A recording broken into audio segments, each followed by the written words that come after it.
If you want, you can say hi, YouTube. There's no flux on your map, so you were looking for an out. Are you one of those where if I don't have full steel gear for all of my soldiers, the game is broken and it's not worth playing, people? Because you people perplex me if that's the case. And YouTube chat, good morning. I just want to say a real quick reminder to those of you watching on YouTube, to the 57 of you tuned in, click the like button because there's only 12 likes on the YouTube stream so far. Hey, Twitch chat, if you guys want to go help with the YouTube stream at absolutely no cost to you, just open up a tab and click the like button. Thank you very much to the 50 some odd people who've tuned in on YouTube and to the 165 of you here on Twitch. We are going to start a fort now. That's what we're doing. Same world, so we're going to have continuity. There is 10 forts and 19 adventurers in this world. How's me? Me is okay. Me is okay. Me is alright. Me is getting by. Still streaming. Still doing the thing. Yourself? ZD Reg? Verkov, hello.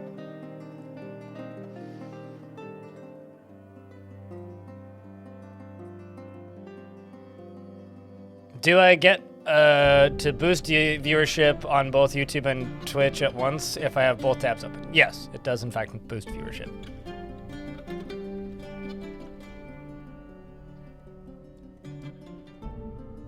You streamed a game some time ago that was similar to Dwarf Fortress, but with magic and more character-based instead of building, from what you can remember. Can you remember? It was Odd Realm. Yep, Majestic got it. Tis Odd Realm was the name of the game. Your fort is a failure unless it's entirely made of divine metal, top to bottom. Yes, and all furniture must be made of gold and encrusted with gems, and every dwarf must be wearing adamantine clothing and have full adamantine or divine gear. I mean, what? You're pretty excited for the Helldivers 2 update? I feel like they're always updating that game, so what's in the next one that's got you so excited? You're gonna buy it? Tell Waylon he made a cool game. Don't forget to leave a review.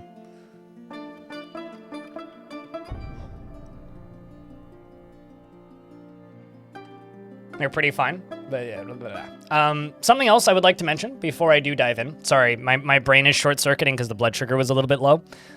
So I'm trying to, like, get back up there now that I've inhaled some dextrose. But something else we're going to be playing today? After we're done, you know, getting the fortress, you know, to a satisfying level of built up, I'm going to be playing some of this, which actually just released into early access.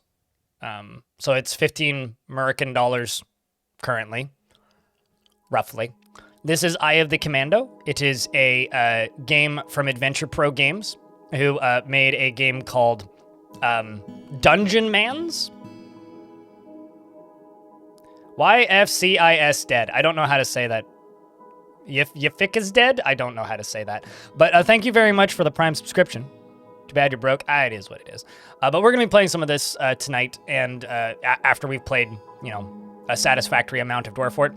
It's a puzzly, hand-built dungeon crawler where you play as knockoff Arnold Schwarzenegger with silly names and kill nameless dudes in random tropical island in unnamed country. It's Contra, not a bad way of describing it, but I like Dungeon Mans, I like Jim's sense of humor, and I would like to play his next independently released game. If you haven't played Dungeon Mans, this is Dungeon Mans. It's a traditional roguelike with a DLC called Pay to Lose. It's a DLC that makes the game harder. So if you want to truly pay to lose, you can pay to lose more faster. Dungeon Mans is fun and has chicken familiars that can shoot fireballs. And also, you know it's an old game when the screenshots look like this on Steam. You know, like, you can tell, like, this is a game that released in 2014, guys. And my god, it looks like it. It's got the, you know, like the what did they call it? Like crystal transparency or whatever. Like there was a specific name for this kind of like pseudo half transparent windowing with like rounded edges. This game, it's called Dungeon Mans. Dungeon Mans. Arrow, is that what it was called? Here, I'll link Dungeon Mans, and then I'll link Eye of the Commando in both chats. I did interview the developer a while ago on the YouTube channel. And there's on the blog right now. Man, Roguelike Radio, that's a flash from the past. On my blog, I actually wrote a little interview with the developer in my most recent post. So I talk about Eye of the Commando a little bit, and the generated names are hysterical. Majduke McSwolegrip. You know, who doesn't want that? But there's a little interview about developing this, if you're interested in reading that. So if you're somebody who likes reading about video games, I know that's a small portion of you. I do a weekly blog where I sometimes write about Dwarf Fortress, sometimes write about what I'm doing, and sometimes I just write about whatever. So, you know, it's an interesting place. Go check it out. All right, blood sugar's coming back to where it should be. So now that I'm done with my obligatory things, I'm just going to say, don't forget to grab your Vile Force of Darkness. People were always surprised I didn't have a mug, but now I'm just going to do that constantly at my merch store. And then we're going to go play some Dwarf Fortress.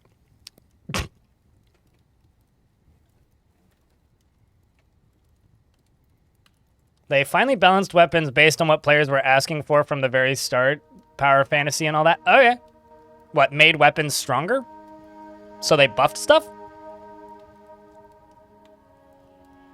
You fell off Helldivers when EDF 6 came out? See, true EDF fans buy the game from 2 games ago and all of the DLC when the newest one comes out.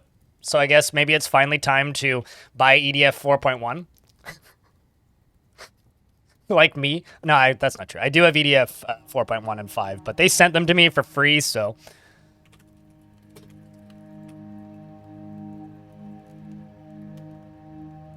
You made a Black Mamba Man adventure and your Venom doesn't seem to be effective on anything? It should be. It'll just take a while. Which is the one with the paralyzing Venom? So we need to find an Embark spot. By that I mean something with at least 1 or 2 medals. Okay, I'm too curious. What do you suppose is right here? I mean, there's Iron and Flux and a Light Aquifer.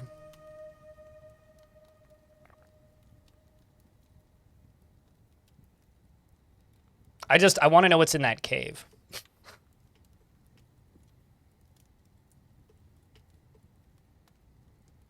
First time you've caught the start of a stream? Hey, there you go. First time you caught the start of the stream, and probably the start of a fort, too. So, the theme for this fort, because we finished the last one, which was following one dwarf for 10 years. The theme for this fort is I want to make a fort with 500 population. So we're going to start off, well, we're going to be pretty non-combative in this fort. I'm going to build, wait, what was that? Tar shafts. I read that as flesh crafts. I was like, that's mildly disturbing. So my goal is to settle and build up a, very small map. It's going to be a 2x1 map. And the goal is to get 500 population.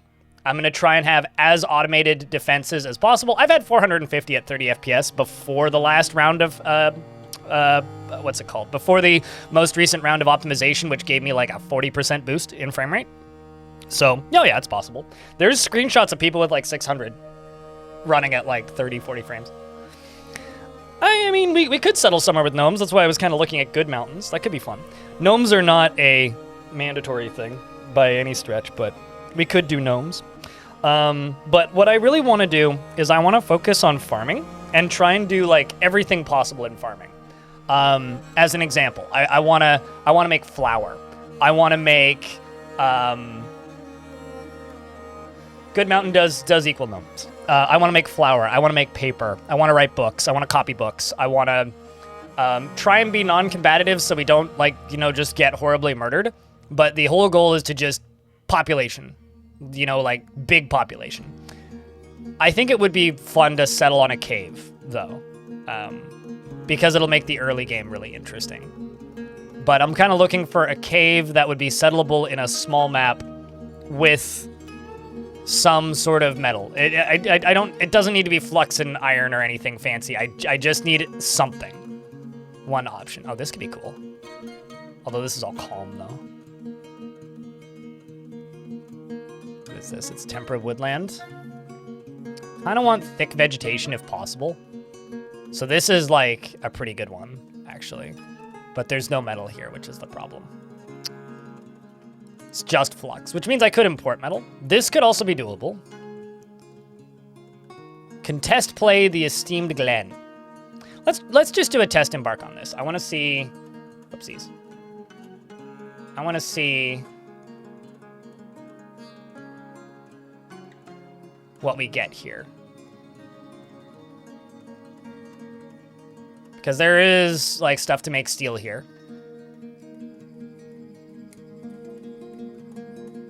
Gnomes are not playable, and they do not embark into your map. So this is how small our map is going to be. It's going to fit in one screen. Grow hemp? You mean cloth? Ah! It's a rock.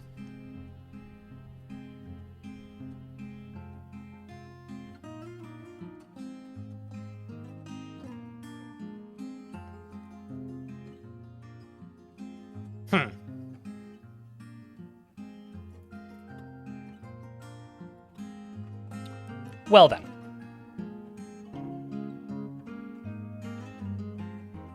I don't think it'll even attack them, necessarily. Is that a giant rabbit? Well, I've never seen that before. Or rather, I've never seen that sprite before.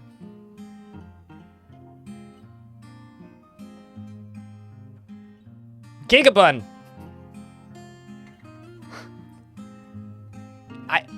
I want one. I want to keep one. I'll bet you that they'd make nice hats. This wouldn't lay eggs because this is a male. Never mind on giant bird. Giant buddy is scarier to me than the giant bird. I'm not gonna lie.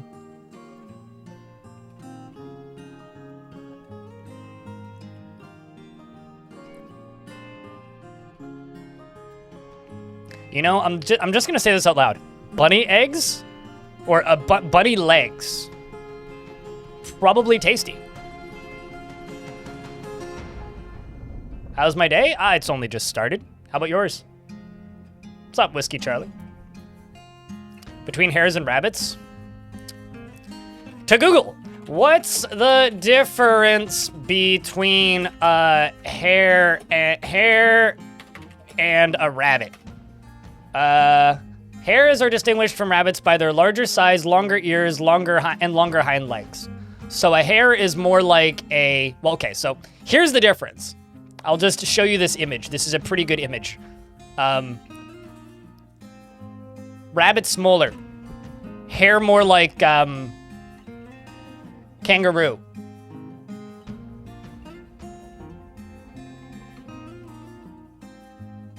So there you go. I guess like if you see them both in a vacuum, like individually, yeah, it would be hard to tell the difference, but like... Can I just talk for a second about how stupid rabbits are, though? I almost hit a rabbit on my bicycle because it just, like, saw me and stopped moving. I was like, buddy, fucking move! And then when I went to turn around and he, like, moved towards my wheel, it's like, why are you trying to dive under my wheel? This stupid... Ugh.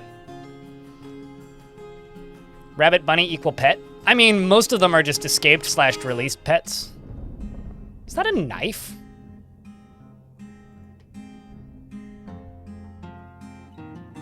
What are you wielding? This dwarf is wielding something. Or is that something from behind them?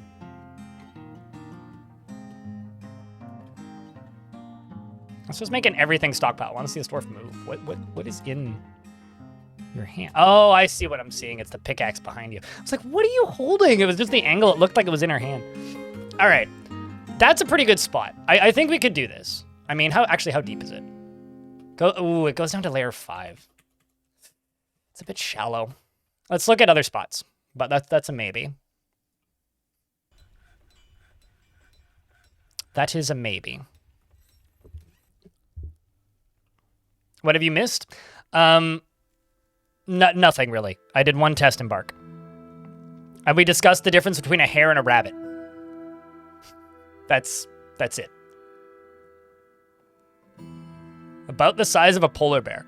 You know, I think I would be more afraid of a hare the size of a polar bear than a polar bear. Because imagine how far a giant hare could jump. Giant hare is like a rabbit thing, and giant hare is just me. Or Bob Ross. Or like any member of Van Halen from the 70s. Please and thank you. Okay, well, we're not naming dwarves until we, like, you know, are in game, but yes.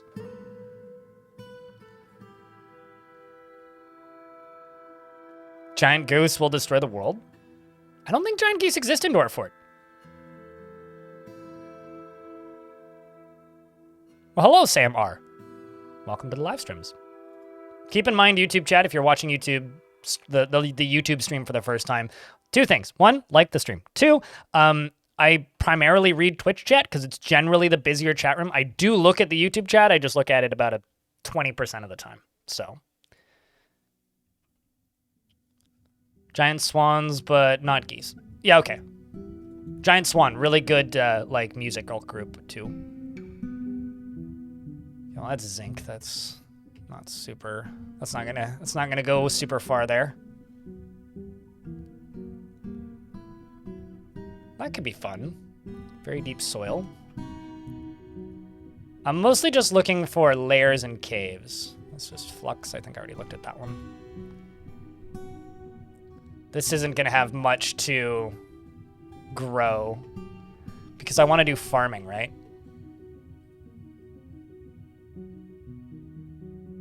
So I'm looking for things with like thick vegetation.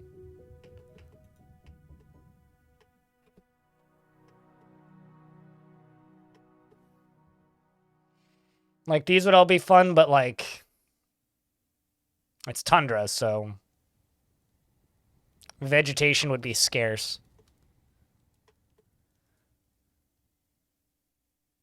This one could be doable, but it's not a crazy biome.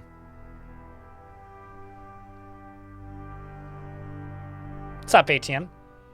You want to see the gnomes? Then go play in an area with gnomes. Speaking of gnomes, the band Gnome released an album recently, which is very good. Let's try this one.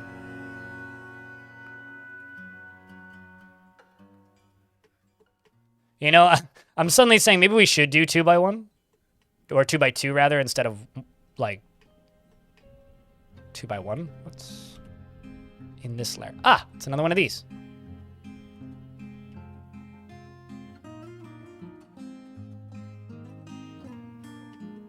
Thanks to an Elfie Beam for my sub gift. Cooler 1 yay, cooler 1 Bob. Also, banana. And you want to know why I'm just like, maybe we should do 2x2. The reason I'm saying maybe we should do 2x2 is purely because the minimap looks fucked. It's not really suffering. That's very shallow. I'm so fucking jealous. Can you, like, walk up to them and say that some humble idiot from Vancouver, Canada wants them to come to Canada? I will fly to as far as Montreal to go see them. Go 1x1 with 800 pop. That's not the question at all, mate.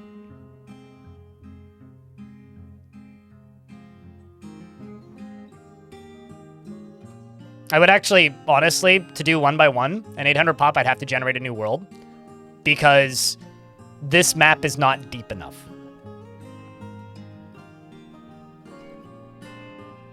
So let's do a show of hands. Type in the map size you would rather see. 1x1 or 2x2. This is, or sorry, not 1x1. 1x2 or 2x2. This is 1x2 that we're currently looking at, so 2x2 would be double this. That seems pretty overwhelming.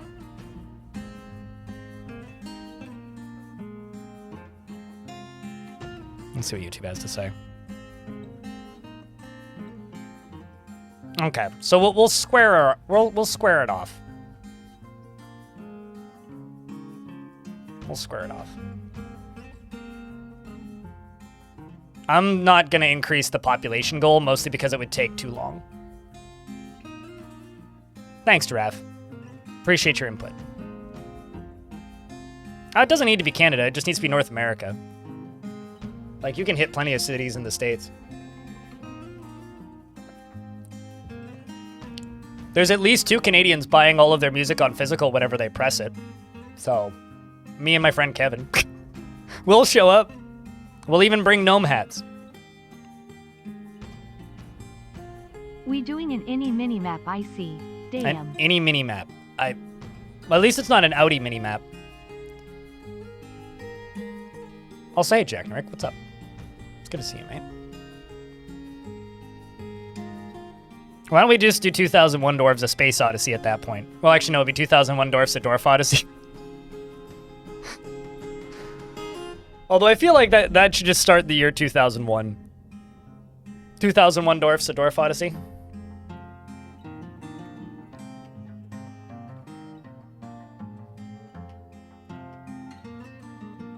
As I keep looking for interesting locations. That'd be an interesting location.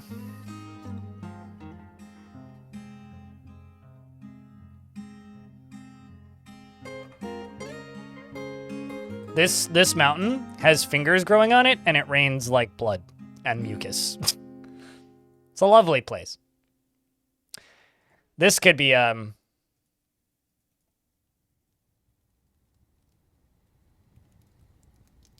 hysterical location. I'm just kind of curious as to what this looks like. Probably won't settle here. I just want to see what it looks like, because I remember how steep this mountain is. I mean, there's an argument to be made in favor of this. Although, how deep does it go? Okay, it goes down to layer 5 from 49. It's a wall? Yeah. This is a very steep volcano. Can almost fit the whole map in the screen. Elm's deep. You know, knowing our luck, if we did settle here, all of the, like, enemies would come down from the top, not the bottom. No metals, though. Yeah, that's the problem. So, I'm not going to settle here. I was just kind of curious as to what it would look. Oh, shit. I just realized that, like, they added all the new vegetation sprites. And I played a map that, like, didn't have any of them, so I actually haven't seen these before. Like, there's a lot of little bushes and shrubs and things I haven't seen. Neat. Here's the thing, though. If we want to settle on a volcano, there are plenty of volcanoes in this world.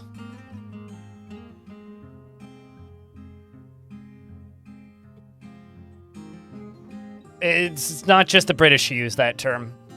Glass half empty.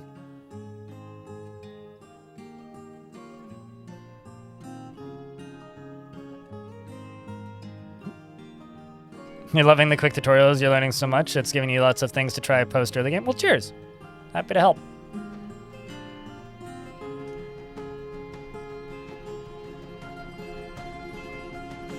How do you even know what evil weather you have? You don't know until you've embarked and it shows up. What do I recommend? What do I recommend for a beginner start for a biome? Temperate. And not untamed wilds. Or joyous wilds. Basically, like, when you're looking around, there's a thing that says surroundings, wilderness, calm, or untamed wilds. For good aligned biomes, there's serene, mirthful, and joyous wilds, and then for evil biomes, there's sinister, haunted, and terrifying. Don't settle on terrifying, joyous wilds or untamed wilds if you're a new player. That's basically it. If there's lots of vegetation, it'll be easy to get food. Regardless. How steep is this? That's a pretty fun elevation gain right there.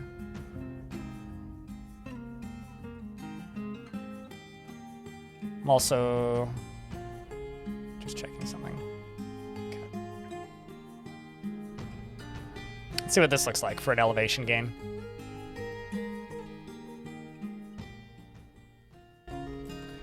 There's a lot of good wall maps. I didn't check if this one has metals, though. I was just purely looking at the elevation.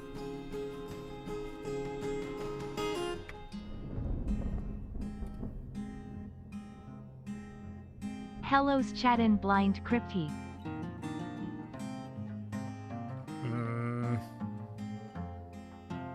Okay. Evil Mountain might have evil smoke. Yeah, well, some pause for a second. Neezer, thanks for the 17th month. Welcome back. Appreciate you. Appreciate you greatly. Just as a reminder, it only costs 1 penny to get number 3 on the leaderboard for bits, and it is currently 1 gift sub away from number 1 on the gift sub leaderboards. Yeah, like no iron. I'm just curious what animals appear.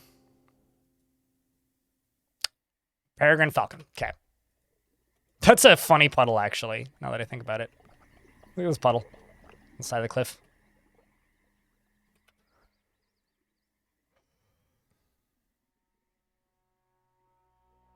Is tilting? Tilting. Why was it tilting?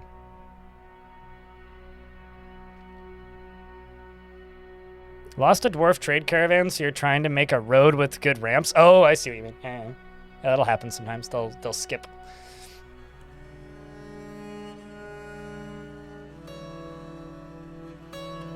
They are great, yeah, Peregrine. You seem like slightly biased for some reason. I can't quite put my finger on why. Thanks for the random bits you had on your account. Appreciate you. For 65 cents.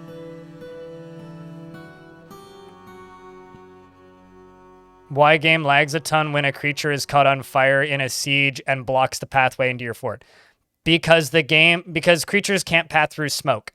And sieges have to path through smoke because that's what they're trying to do. So every single member of the siege has to recalculate their entire pathing session into the fort.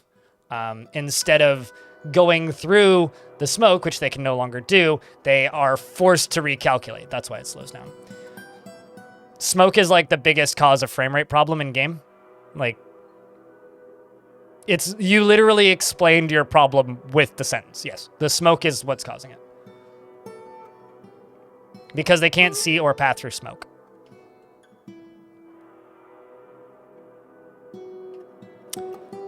Ah, paddle boats. We hardly knew ye.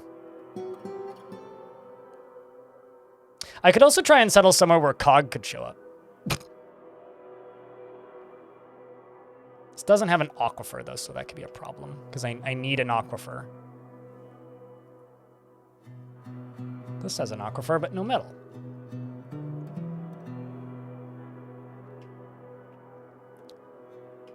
The reason I need an aquifer is we're probably not going to have a river, so...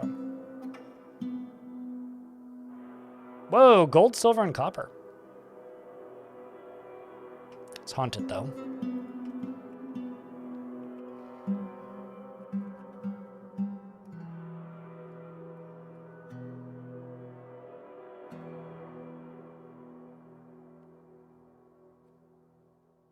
Well, this should be really close to this faction. What faction is this?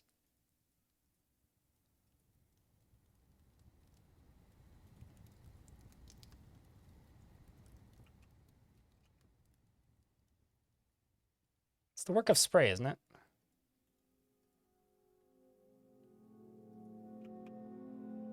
So move the capital down there. Yeah, it'd be all the way up here. It's got moderate vegetation. How steep is that elevation gain? Not that steep. There is a pretty steep elevation hike up there, but let's see what this does.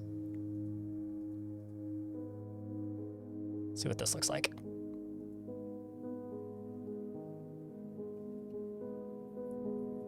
The events are actually happening, and you can go read every single one of the world's historical events in Legends. It's not just flavor. The entities are being processed, their locations are being processed, their whereabouts are being processed. If they don't die in Legends, you can go find those people that are talked about in the World Gen, and you can go find those people that are being talked about in the World Gen in Adventure Mode and like ask them about it, and they'll tell you.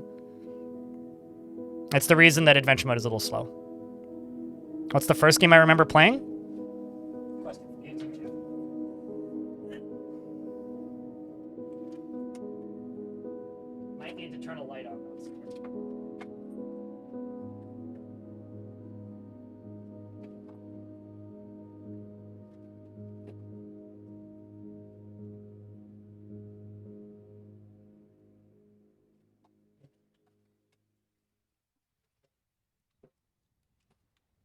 This is the first game I remember playing.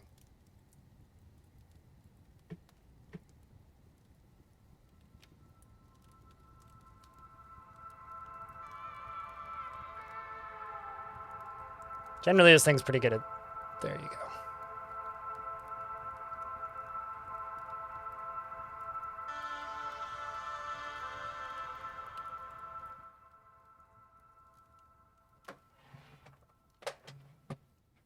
That's the copy of it, too. Yep, that's a floppy. I mean, it's a Space Invaders knockoff, but... my parents had a Tandy. I'm 30, I'm not old. My parents had a Tandy. Sorry, how big is this? Oh, no, okay. That is... hysterical looking. Because we're right on top of a lair. And there's a fucking Cyclops in it.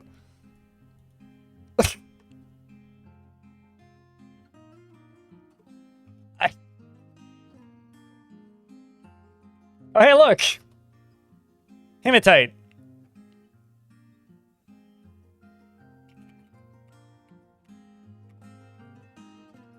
I'm curious, does he just immediately attack us?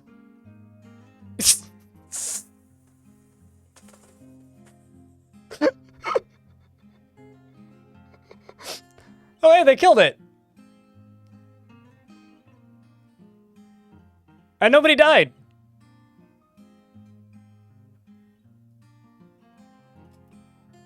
I mean... You good down there? Godin? Yeah, you're fine. It's our lair now. I think this might be the spot. I mean, Godin kind of got punted down the cliff, but...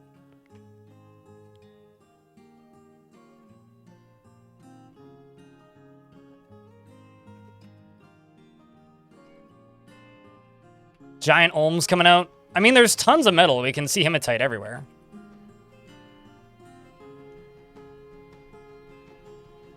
You will never get your first Cyclops. The miller choked it out. I mean, who killed it? Nice new Embark day. The dog killed it. It bit the Cyclops in the head.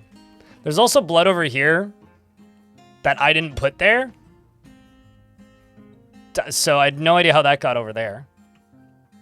There's celery. There's hemp. Chat was saying grow hemp. I mean, the way I think I'm going to do this is literally... I was going to say, is there more?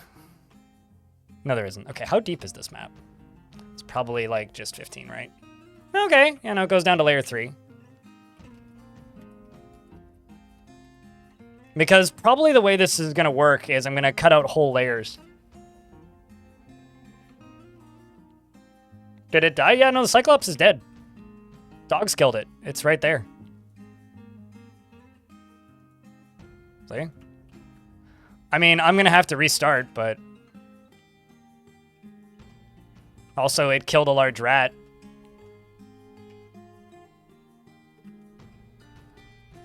And then it goes all the way down to cavern level 1, which is right here. Bring a sword? I was just thinking extra pickaxes. Looks like a RimWorld map? Ew. What, like this layer looks like a RimWorld map? I guess. I mean, you have to bring picks and axes regardless, but... That or just bring some war dogs and tell the dwarves to run away.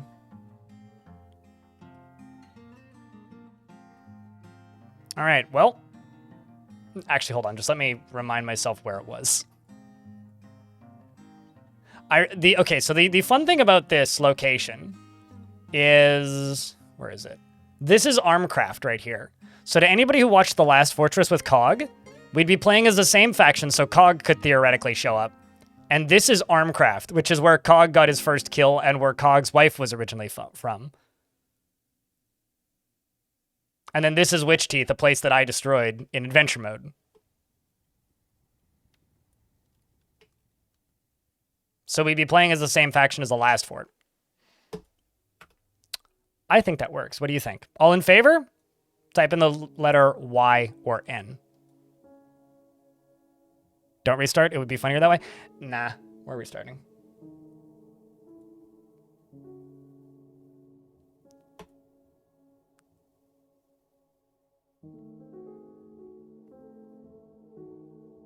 Story is writing itself. Yeah, there you go. Does it turn into POV challenge part 2? No. No, it doesn't. I've been streaming on YouTube and Twitch since last October, so about a year. Getty. And not to be mean, but YouTube pays pennies versus Twitch, so I stay on Twitch. Thanks, Twitch chat. It's just the reality. But regardless, though, thanks to the 150 of you tuning in on YouTube. Don't forget to hit the like button. And for the 200 on Twitch. So it's like more like 350 taco crepe. 2 by Tuesday. There you go. 2 by Tuesday. Armok wills it. Yep. This is true. Eek, the real angry snail. Crypt beer. Thanks, Jeff, much for the 10th this month. Appreciate you. With such a hill and a tower on top? Yeah, I mean, it could be neat. We could do something with it. It's certainly a promising location. So the faction is the Work of Spray, so the same faction as paddle boats. Which means random necromancers are probably going to show up, which is, yeah, is what it is. The old laws are back, but I'm not going to do any crazy necromancy. If they show up, they show up, and it's just that. They show up. And then the location is here. It's got a light aquifer. It's got shallow clay, little soil, which is okay. The mountain portion has iron, silver, copper, and zinc, and flux, which is lots of stuff to play around with. And it's called Stench Scarred. Words are difficult. The little 2x2 map, which I think we did right there, right? I mean, I guess I could just do one solid biome. It's only wilderness, so we're going to have less crazy animals arriving, which is fine, but that's it. There's a Cyclops impaled on a pickaxe. I thought it was just going to be an image of dwarves. The dwarves are laboring. Just like a big image of dwarves. I haven't updated that yet, but I'm pretty sure we can now. Although I guess it's 394 would be the year, right?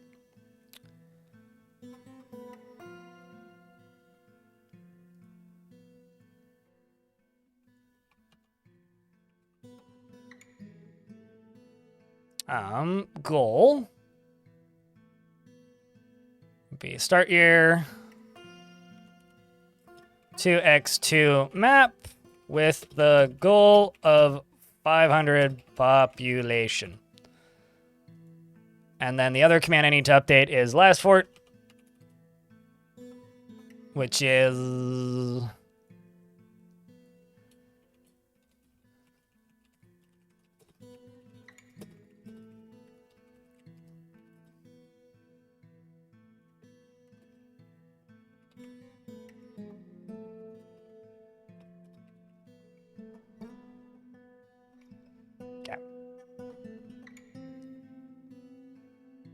bought this game a year ago and you haven't played it yet.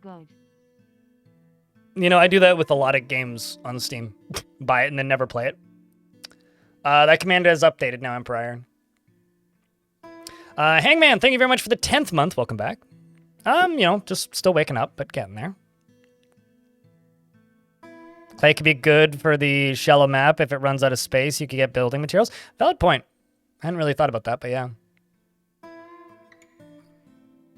You don't need to.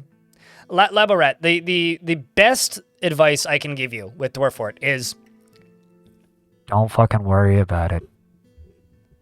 Because the game is designed to break your min-maxing, and thus is very difficult to min-max by design.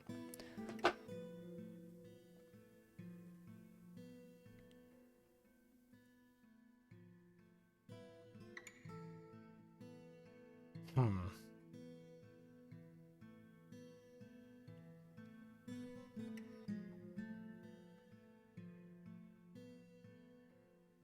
Because the reality is, like, dwarves will prioritize their needs generally, most of the time, and they will end up in jobs that they want to be doing if you don't min-max it too much. Of course you can, but you'll drive yourself crazy.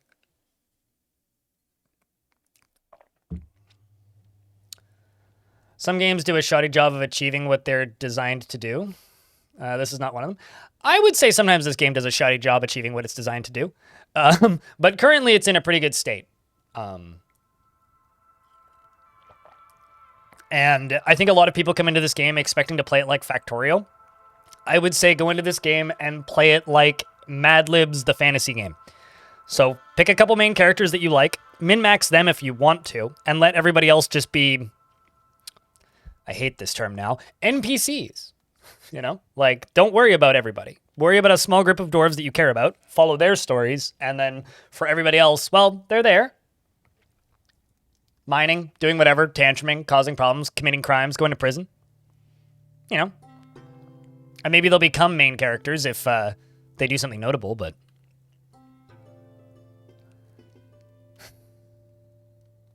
Why do I hate NPCs? I hate the term NPC being used as an insult. That's all. I hate how much it's entered the... This is just me getting old, really, is what it actually is. But it's I don't like video game terminology being used to describe humans in reality. It's a way of, like, dehumanizing and belittling people around you and promoting your own, like, neurotic tendencies, and I fucking hate it. And then people who, like, have poor self-esteem or don't value themselves enough, then calling themselves NPCs is almost worse in a way. Old Greg yells at Cloud. I don't have a mangina, so no. And I've never had Baileys from a shoe. I have had Baileys, though. Just not from a shoe. I am 30. You calling me an old millennial is offensive. I was born in 1994. Old millennial, my butt. I said I'm 30, not 23. You need to get your hearing checked, and you're calling me old? The hell? YouTube chat's calling me old, Twitch chat. Work with me here. Gotta save for that old folks home somehow.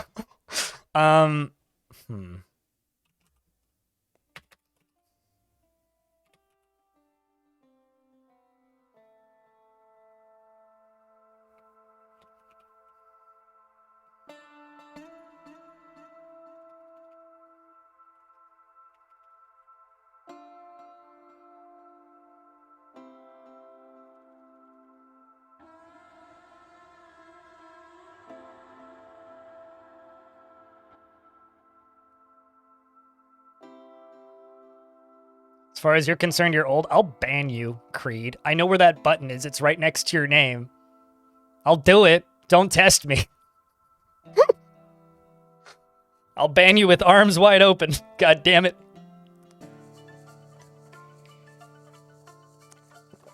TikTok, Instagram is TikTok for old people? No. Vine is TikTok for old people. And just like old people, it died.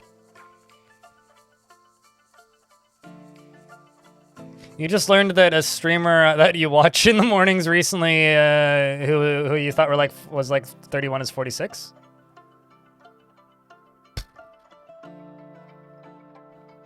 No, MSN Messenger is Discord for old people. Oh, wait, no, maybe that's actually IRC.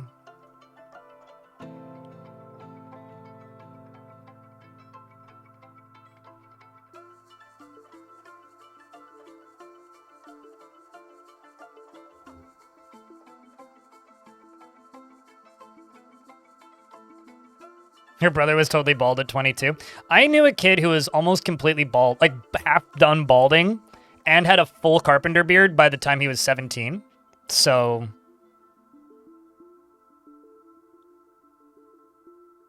Yahoo had a messaging app? What? Really? That's new to me.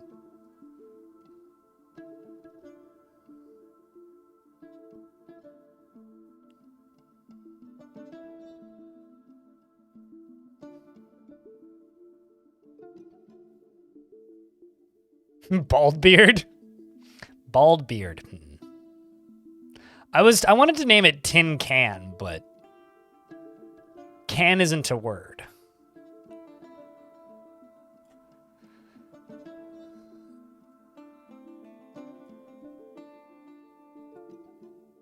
Tin Vault. Bin also isn't a word that I can use. I mean, can isn't I mean, I can't call it sardine can because can isn't a word. People usually assume that you're 16. It's really funny because my mom loves to point out whenever we go to restaurants that legally here, places have to ID you until you look like you're above 40. And I haven't been ID'd at a restaurant or a bar or a liquor store since I was 24. Tin cup. Oh yeah, that's not a bad one. Is cup a word? I could call it tin cup.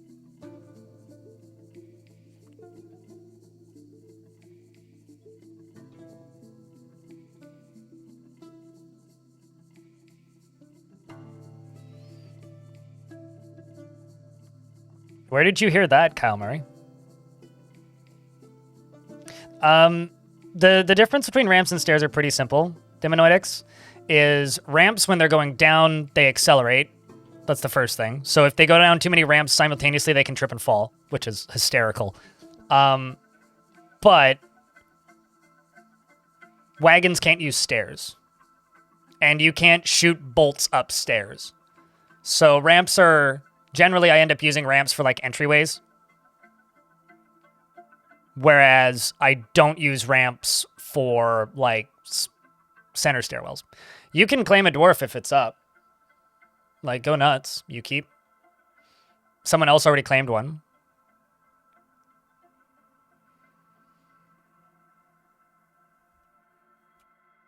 Dwarves can trip going down ramps? Yep. We ran into this real bad in Creature Keepers. If you remember that fort. They can also slip on liquids while going down ramps, which is real fun in combat situations. I was going to say, I don't think it's been that long.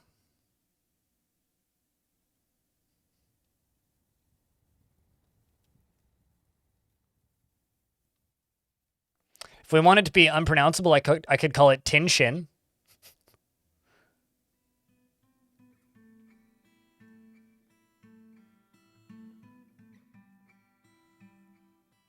We don't just give out dwarves. You have to redeem them. Because if I just gave out dwarves, every single dwarf would be named and nobody would recognize the dwarf. Because people would just pop in, ask for a dwarf to be named, and then not say anything ever again for the rest of the fort. Which is fine, but kind of sucks. So instead I have it pretty limited. So you have to... get the redemption on Twitch, or alternatively pay me money, and then you can nominate yourself if you pay enough money, which is $10 a month, or $7 a month on my blog. Tin mush? Yeah, I don't know. Could call it tin cell, but that just sounds like incel. I don't know. Yeah, I don't know. I'm not sold on this name anymore. Let's try something else.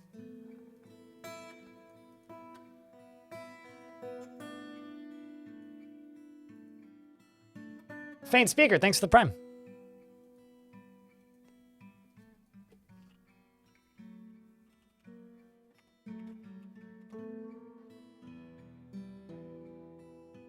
I could call it Lead Ball. Name it after some animals. How about we call it Long Harvest. Actually, Seedvault's not bad.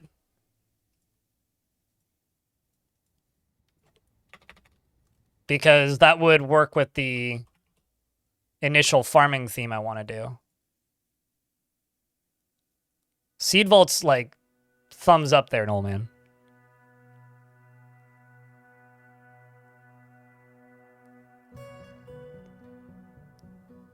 So Mr. Homeless Hobo in YouTube chat asks, do you prefer Slaves to Armagh Chapter 2? You missed a colon. It's Slaves to Armok Chapter 2, it's Slaves to Armok, God of Blood, Chapter 2, Dwarf Fortress. Over Slaves to Armok 1. I can't even figure out how to play Slaves to Armok 1. Quill names dwarves automatically based on Twitch subs. Everybody does it differently. You pick it your way. I do it my way. Creed, you're going to have to remind me you did this, but chat, Creed wants to nominate Getty Getty as a dwarf. Type in yes or no. What do you think? Does that go through?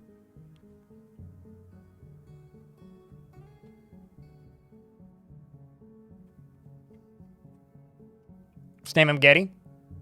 Can I name him Getty Lee?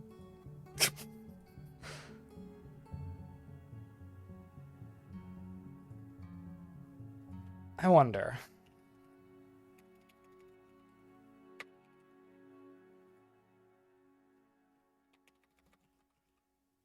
The small spot. So that's a dwarf named Getty and glass half empty. Got it. What's the theme? 2x2 map, 500 population is the goal. Kind of starting with a loose farming theme. Or, you know, actually, I could just call it the small farm. Eh. Thanks for gifting a sub, Creed. Appreciate you. Hello, Chains World. Is that like the iron version of Wayne's World?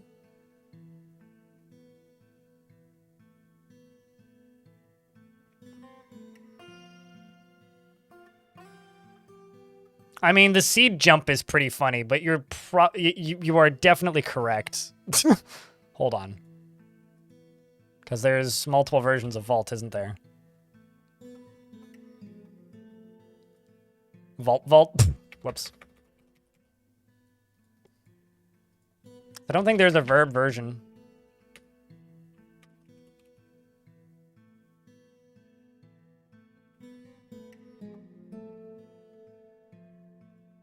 Be that, right?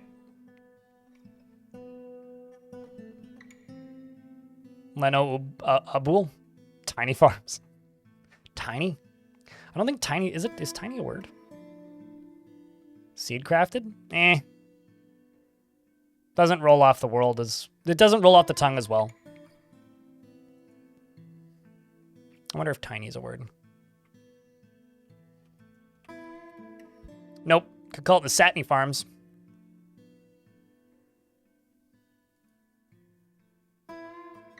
So he makes his own. I mean, we are settling on a Cyclops. Which means I think I'm going to give every single one of these dwarves like 2 points in dodging.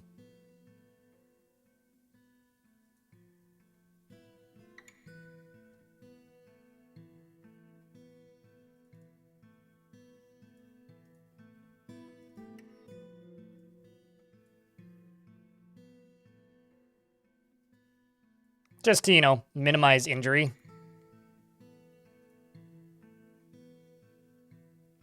Cyclops sided? The Cyclops is hostile. If you settle on a big creature like that, they are always hostile. They don't always path to you because you have to get pretty close to them. But because it's such a small map, it's going to path to us.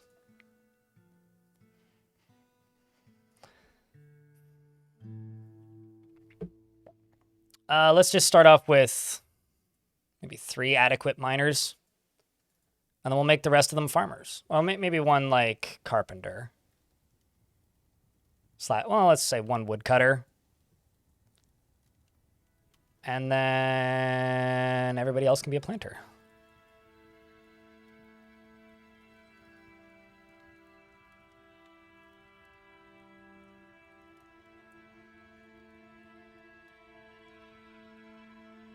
Maybe we'll make you into a brewer. I'll make you into a... What can I make you into? Let's make you into a potter. Let's make you into a miller. Let's make you into a herbalist.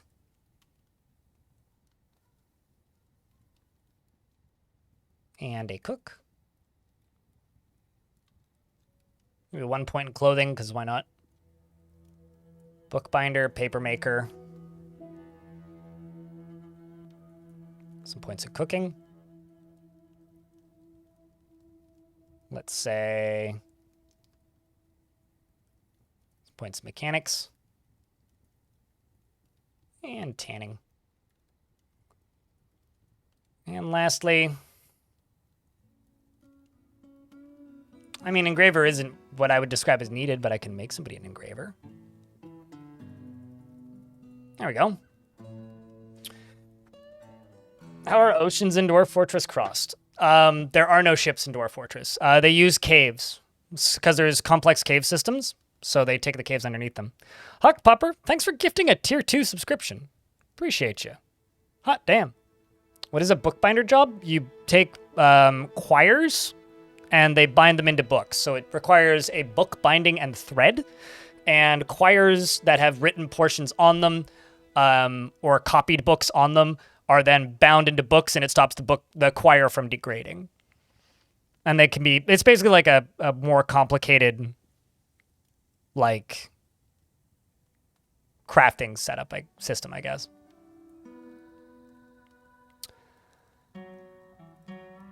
I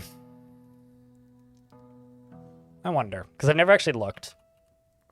What plant options do I have for Embark? Just plump helmets, got it. Although I could bring a bunch of these, because when these are brewed, I should bring a bunch of these, shouldn't I?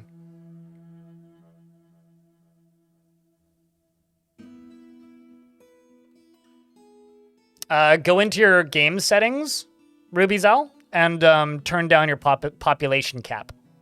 It's in game settings. You added value to rooms. The added value to rooms will be very good when cramming skip more doors into things. Yeah. I also think that we should turn the economy settings to difficult.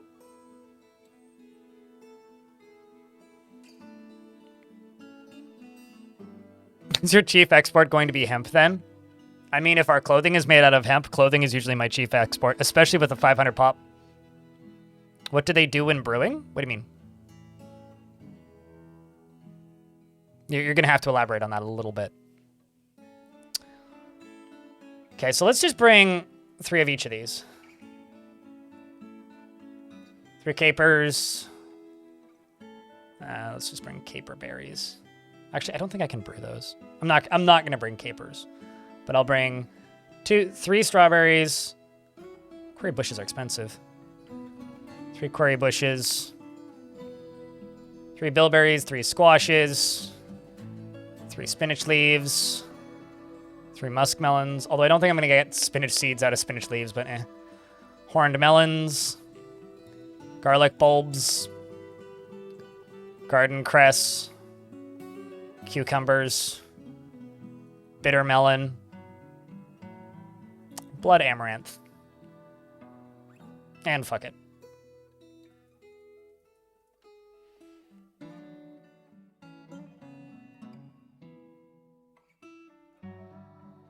Not all of these are brewable, though. Yeah, we brought strawberries. They're right at the top. Strawberry wine.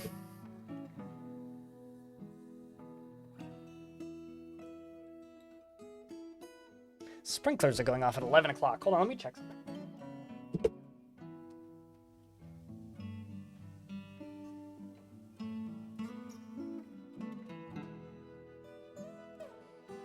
They normally go off at 6 in the morning, so I just wanted to peek outside and see what was going on and why they were going off. It's the maintenance guy shutting them down for the year. We weren't sure what day they were coming, but apparently it's today.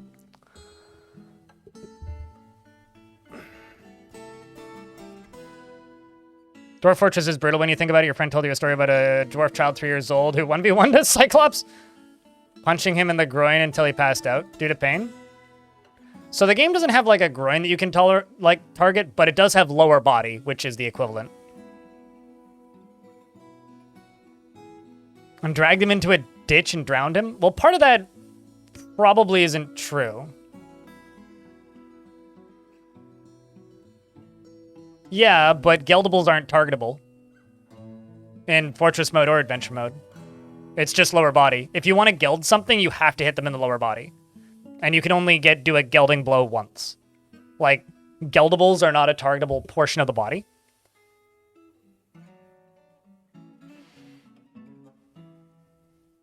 Yes, Cyclopses do mate. Cyclopses do in fact mate and make babies. YouTube chat. Everybody like goes on about punching in the dick. No, like it's literally not a thing that you can do in the game. I know that like it sounds strange when you say that, but it's like it is true. You cannot do that in the default game. Like you can mod the game to do that, but it doesn't allow you to do that for. Like, Dwarf Fortress kind of limits players' ability to be horribly fucked up. No, not yet, Heck Pupper. Like, it's not going to be added. Like, this game has an element of whimsy on top of it, which is why I think the darkness in it is just kind of morbidly funny instead of, like, actually dark. And I really appreciate that about this game.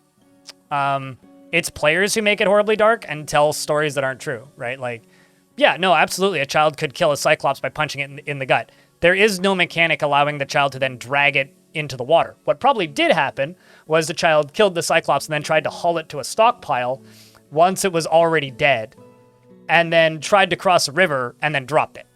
So, it did what your friend say happened? Most likely. Did it happen in the way your friend thought it happened? Unlikely. Very unlikely.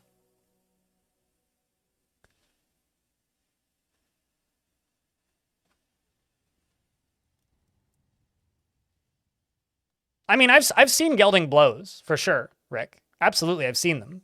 But, like, in adventure mode, which is a 1-to-1, it is the combat from Fortress mode, except in a turn-based format for the combat. In adventure mode, you cannot target geldables. 2 words. Shut up, Zenishiro. That is a piece of fan fiction about Dwarf Fortress that, 1, is from a very different era of the game, 2, is full of absolute nonsense, and 3, glorifies, like, literally killing somebody while raping them. So do me a huge favor. I'm going to time you out for the rest of the stream. Think about what you just brought up. Never bring that up again if you choose to tune into my streams again. See ya. All right. Moving on.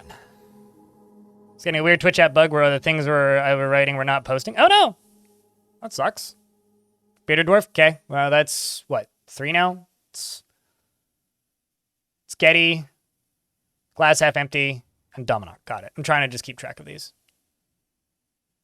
Just because horrific fan fictions for a video game exist doesn't mean that that's actually representative of mechanics in the video game.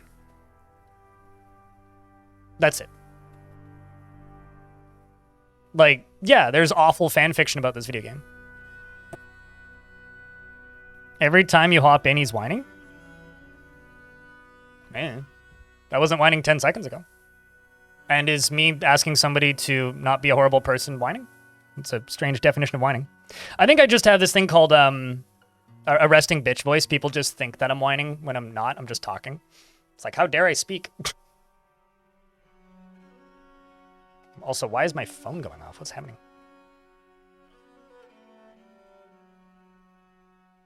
Weird.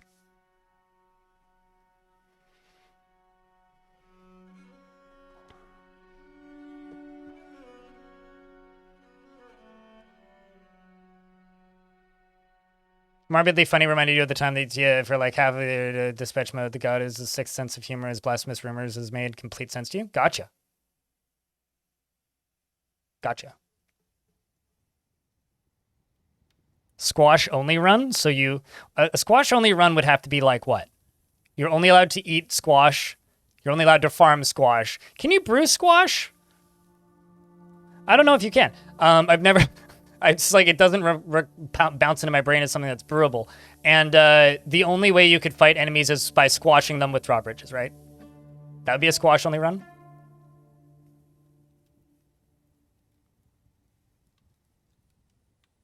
I don't know what that means, Jasper. So I'll just nod.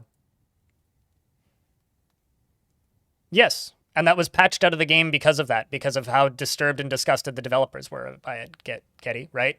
So Like, absolutely.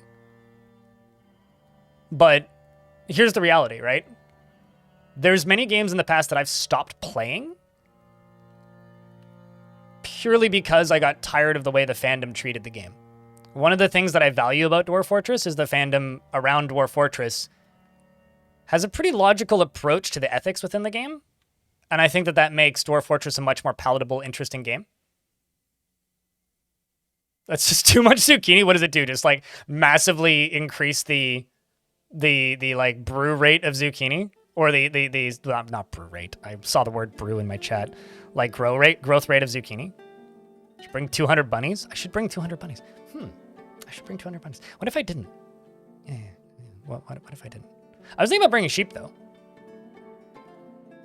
It's been a while since I've done sheep. Sheep would be fun.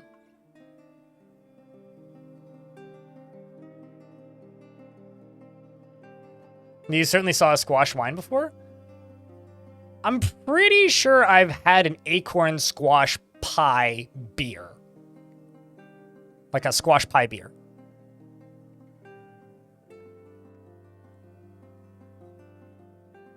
Aren't war dogs usually more expensive than 31? No, that seems right. It's 16.31. Yeah, because it's double the dog price. Double the dog price? Double the dog price! But we have to be expecting to fight a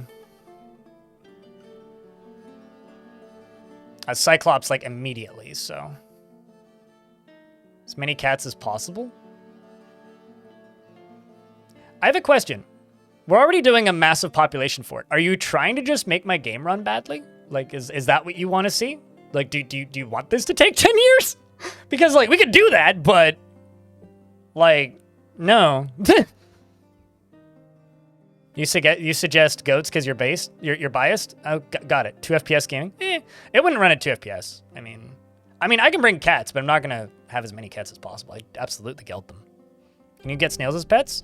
Yes, but not from Embark. Only in adventure mode. You had a bunny. I had a bunny, like, kick and bite a Cyclops in a recent run, and I was hoping that it would get the kill, but it didn't, and I was very disappointed. I was very, very, very disappointed.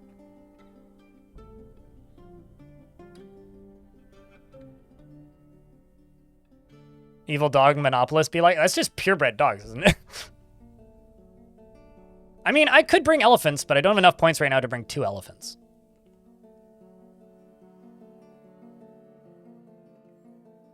So I'd have to get rid of some stuff, which wouldn't be too difficult. Like, I could get rid of these. Brings me up to 530. So I could just bring, like, what? 1, 2 elephants. And then just instantly train them as war elephants. I mean, I don't need buckets. What even are buckets?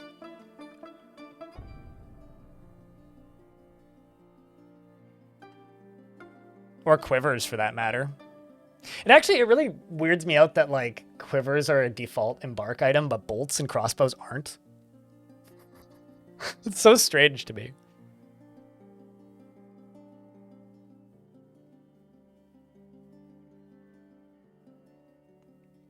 Maybe it's just you tweaking out, but the speed at which people flock to a video directly after upload is pretty nice to see.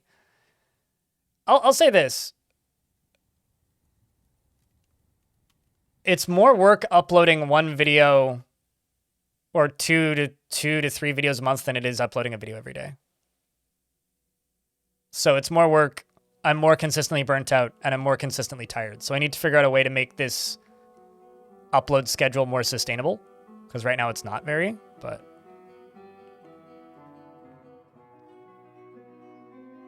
But thank you. It's just, it's not without its caveats. I'm still kind of thinking sheep. But they're kind of expensive. It's weird that, like, baby sheep aren't cheaper. But I guess that's the same with all things. Maybe just dogs.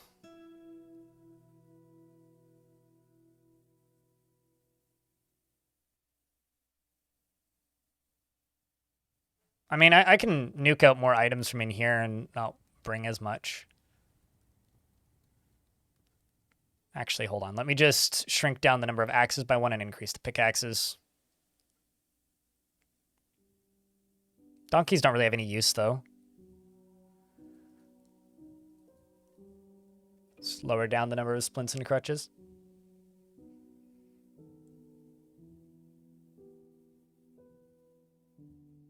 You love those little cuties? My issue with bunnies and cavies is the fact that the only thing you can do with them is make totems. Like, when they die, they don't give leather, they don't give meat, they don't give any kind of food stuff or even fat. They literally just give a skull.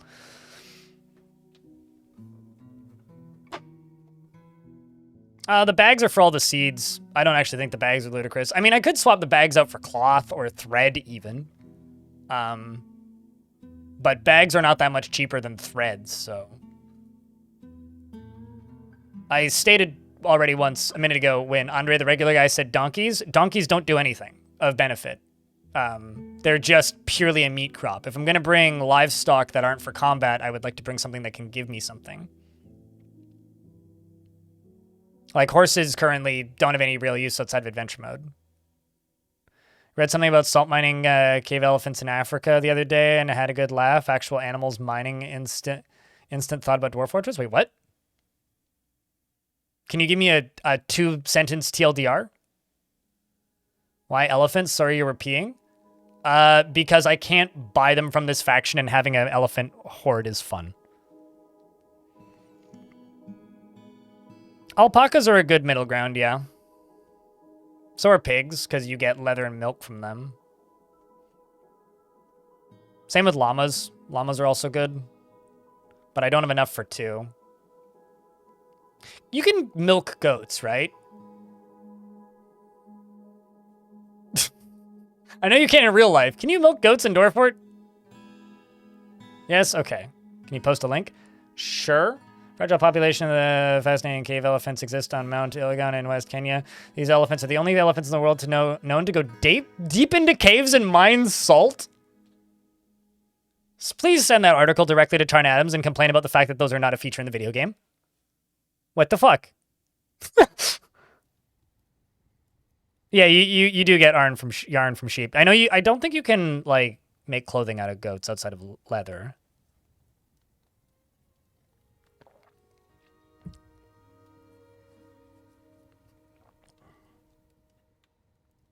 It's thread into spin thread, yeah.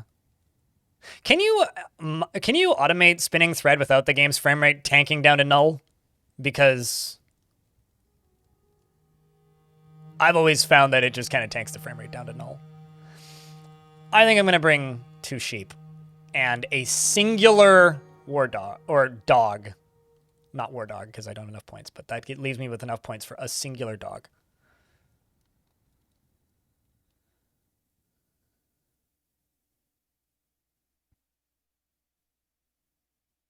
Cashmere goats? I'm pretty sure things like cashmere goats are in that mod that just adds more animals. Automate yarn production, yeah, because yarn, or like shearing animals for some reason, in every version of the game that I've ever played, if you go into the manager screen and set a repeating shear animal job, there is no like if statement to make it into if like ready to be sheared. So they just constantly try to shear animals, and it just causes mass cancellations regardless, and it like tanks the frame rate. DFhack is a tool for that? Yeah, I don't use DFhack for that though. If it's not in the vanilla game, I don't do it. Like, I know there's like what, auto shear and auto spin or whatever. It's the Dwarf Fortress spin class. Duh. Yeah, I mean, I just, that's all I do, is I just get them to shear like once every 3 months, but like you can do it way more frequently than that. You know, I don't think I've ever had a fortress with only dyed thread.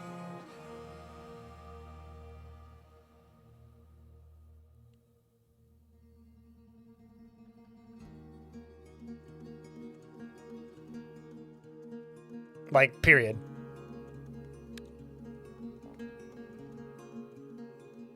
There's a work order feature where a job can only check once every month or every season. No, totally. But even when I do that, simply put, I've never figured out a way of automating shearing animals with the manager screen that doesn't cause a momentary lag spike.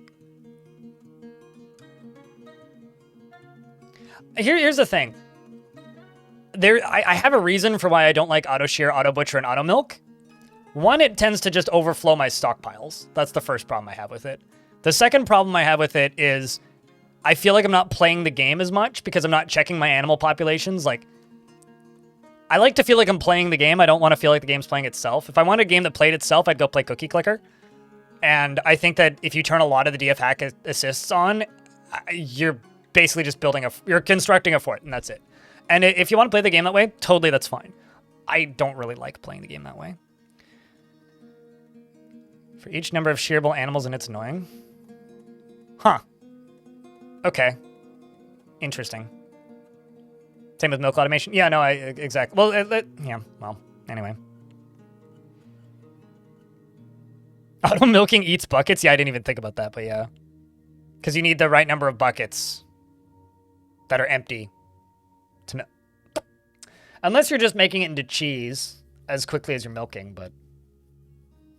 A lot of thinking out loud going on here. I think we're good. So we're bringing, you know, the normal seed stuff. We're bringing pigtail cloth. We've got an iron anvil. I've got the normal alcohol start. We've got 3 copper picks, a copper battle axe. You know, your livers, your fish, your plump helms. 1 of every veggie type that I'm going to try and grow. We're in an ad break right now, but I'll wait until that's done. 5 bags, 5 pigtail thread, 3 pigtail ropes, 1 almond bucket, 1 almond wood splint, and 1 almond wood crutch. For animals, we have 2 elephants, 2 rams, and a dog, and hopefully none of them are gay. We are Seedvault, Fortress of Seedvault, and we are The Small Farm is the name of our zone. And the symbol, which I haven't done yet, we're just going to make a dwarf, and if you hit down 1 on this and set the number down here to 0, and then go bang, and click on the dwarf icon, it just says dwarves. I don't think farming is a thing that they could do. So let's say an object. Is plant an object? Or a shape, maybe? Plants. A dwarves and a plants. Game, please.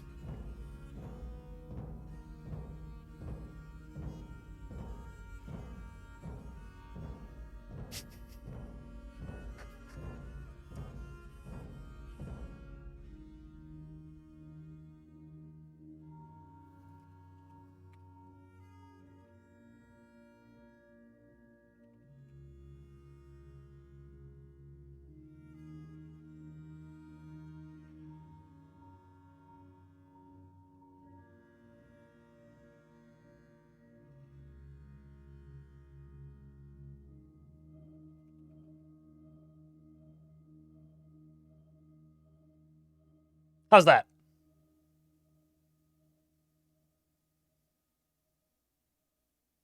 This is an image of dwarves and a Cyclops. The dwarves are raising the Cyclops. The Cyclops is dead. The dwarves are striking a triumphant pose. How's that? Does that work? Also, hi, Havoc in YouTube chat, and Cesardes as well, and Kyle, and Anon4. And in YouTube chat, we got, Astral. Hello. Supra. Hi. What's up? And I'll be 99. As well as Woodwire. I mean, I could say that they're laboring. I think that raising it works, though. I mean, it could just kill all 7 of us, and this fort's going to be really short. You know, I'm just going to save this profile in case it does kill all of us. I'm going to call it Cyclops. Save. All right. Embark. It's putting the cart before the horse. More like the wagon before the yak, but yeah. Legend of Short Fort. When I was doing Long Death Millennium, the fortress that was aiming to go for 1,000 years, a friend of mine did a fort that he called Short Death Lamau, which was he settled on a untamed wilds biome with a cave that goes down to the caverns. Oh, sorry, no, it was a terrifying biome with a cave that goes down to the caverns where it rained blood and there was also evil weather and zombification. And he lasted about a season, so... The fortress, once again, is called Seedvault. The goal of the fortress is to have 500 population, If you watched Paddle Boats, the last fortress at all, which is probably going to be the next big video because the adventure mode one's going to be after that. This is in the same faction as Paddle Boats and the same faction as like Godly Tombs and Gortusk. So it's in the same map as all of those. Different factions, with the exception of Paddle Boats. We are allied with Gortusk, as of last time I remember. And it's a 2x2 map, and we have the goal of hitting 500 population.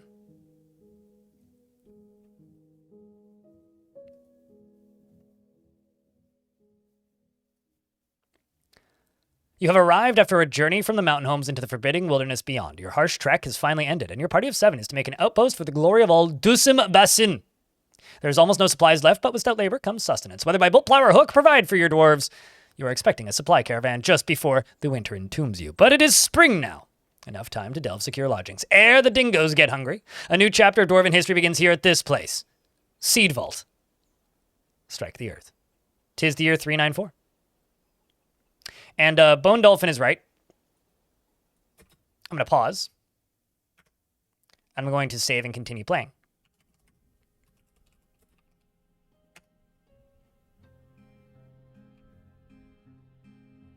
So before I unpause and let the Cyclops murder us, I'm going to name the dwarves I need to name. Because I have to give a dwarf to Dominok, I have to give a dwarf to Glass Half Empty, and I have to give a dwarf to Getty. So it's going in the order of Glass Half Empty, Getty, and Dominok, right? Yes. So the question is, what kind of dwarves would you guys like? We just started, James. Yep. How do you pay for a dwarf? You save channel points and you have to wait for them to be up. It's going to be hard to get it today. But it's 5,000 Twitch channel points. Yep. So if you have 3,000, then wait until you have 5,000. You can earn that pretty quick. I explained this a little earlier, but I'll explain it again for just clarification's sake. The reason I limit it is because if it's free and anybody can have one, we have enough people watching that there would just never be any dwarves available. And a lot of people, because I used to do that, right? And something that I noticed very consistently is that people tune in, they ask for a dwarf, and then they either tune out or never say anything again or just forget. Or like I'll get a raid of like 100 people will pop in and then, well, it's not no gameplay, it's just there's never any dwarves available. So if I limit it, yeah, a much smaller number of people get them, but at the very least, the people who get them are likely here enough that they will see it progress, if that makes any sense. So this is the issue. We got Fyra Jade Flash, who has 3 kills, all in 299.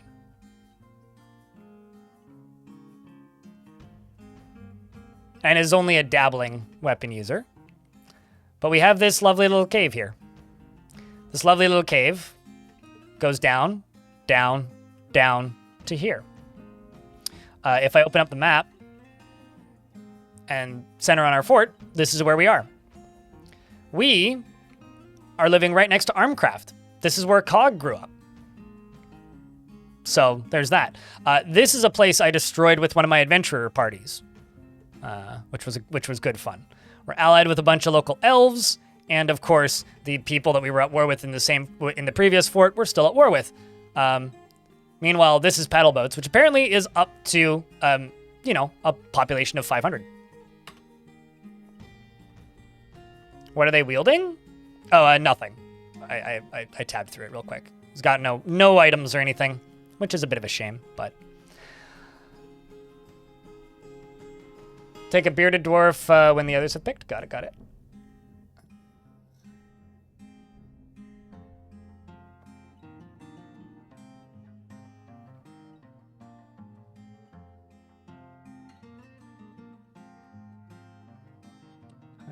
Is Glass Half Empty in the chat right now? I'm looking for Glass Half Empty. I haven't seen anything. Alrighty, we'll start with Getty because I don't see Glass Half Empty. But Getty, which dwarf would you like? Oh, there you are. Glass Half Empty. Which dwarf would you like? I'll pick the dude with the bushy white beard. Okay, you can have the woodcutter. Glass Half Empty. Which one would you like? Me? That's a lot of videos. Although the upload rate has slowed quite dramatically.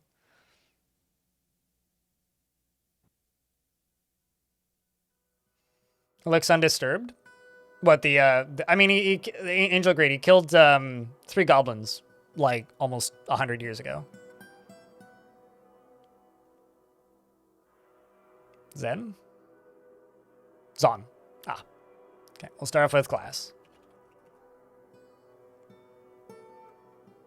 Just because there's been a few glass half empties in this world, I'm just going to call you Glass if that works. If you want me to do the full name, let me know. She relies on the advice of others during decision making. She is dour as a rule, and she is conflicted by this as she values parties and merrymaking in the abstract. She is very slow to anger, and she is not careful with resources when working on projects, and she often spends unnecessary effort. She is very polite and observes the appropriate rules of decorum when possible, and she accepts favors without developing a sense of obligation, preferring to act as the current situation demands. She often acts with compassion, and she tends to assume that the worst of 2 outcomes will be the one that comes to pass. She likes to brawl, and she is somewhat uncomfortable around those that appear unusual or live differently from herself. And she is a friendly individual, and she often feels discouraged, and she generally acts with a narrow focus on the current activity and is not particularly interested in what others think of her. She snaps her fingers repeatedly when she's excited, and she needs alcohol to get through the working day and likes working outdoors and grumbles only mildly at bad weather. So I have to ask a question, chat. Should I adjust the amount of cavern invaders? I'm kind of saying yeah. And the reason I say yeah is because frame rate's going to be the enemy in this.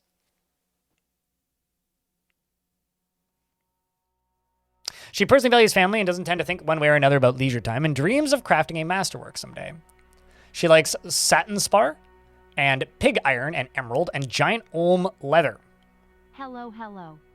Hello, hello. Thank you very much for the 21st month of subscription. Paul, it's good to see you. I hope you've been well. What's my processor? Ryzen 7 7800X3D. I mean, I usually cut them in half. Cut a mouse.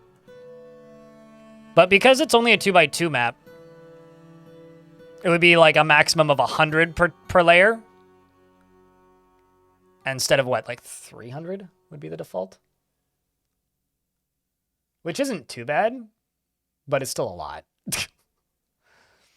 lot.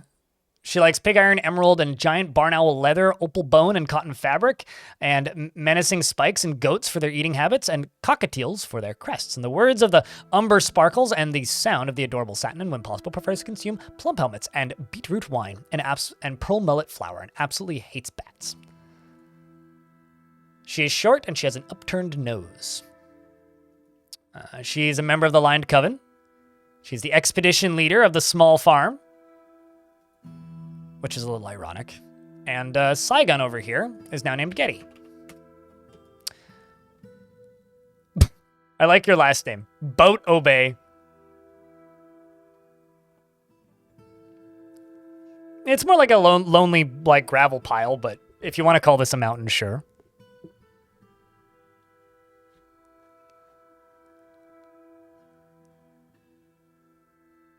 Okay, so for the umptillionth time, cavern dwellers are not bugged. They were bugged briefly when they caused crashes in the very first version of version 50, but that was patched within 3 days of it releasing on Steam.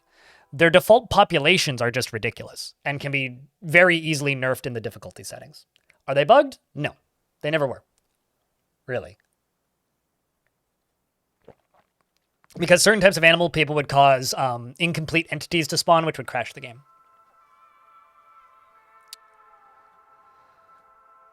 He is an optimist and he likes to brawl. He has a sense of duty and he is not particularly interested in what others think of him. He's not particularly curious about the world and he has a greedy streak. He does not go out of his way to help others and he can handle stress. He has a tendency to consider ideas and abstractions over practical applications and he doesn't often experience strong cravings or urges and he likes to take it easy. You sound like a militia commander. He dreams of raising a family and personally values tradition. He doesn't care one way or another about art. He likes lead and lace agate and jute fabric, as well as the color pale blue, low boots and hatch covers, and guinea fowls for their social nature, and pangolins for their overlapping scales. And he prefers to consume giant anaconda and turnip wine, and hates hamsters. Yeah, no, they are ridiculously large. It's unbalanced, not bugged.